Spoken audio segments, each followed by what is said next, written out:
Mon nom est Martin Leblanc, je suis associé principal chez Sidley Architecture. Nous, Sidley, on fait du design d'architecture, on travaille sur des projets de toute échelle. Réseau Sélection nous a mandaté dès le départ de les suivre dans un projet ambitieux, de les aider à redéfinir la vie de banlieue, ce que ça voulait dire rester en périphérie de Montréal. La chose qui nous a inspiré le plus, c'est vraiment le quotidien, la vie des gens.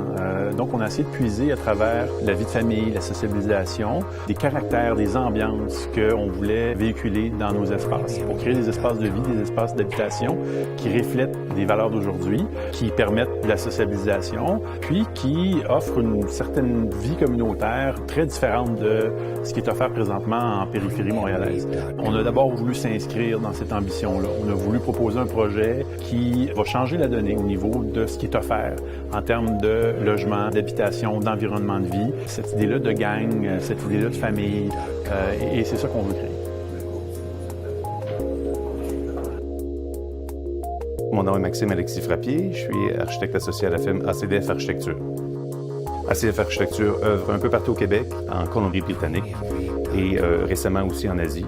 On nous a demandé de concevoir d'abord un plan d'ensemble qui allait permettre de pouvoir créer une petite ville, un milieu de vie, pas nécessairement exclusif à une seule type de clientèle, mais plutôt à plusieurs clientèles différentes qui allaient pouvoir habiter un lieu, y travailler, s'y divertir.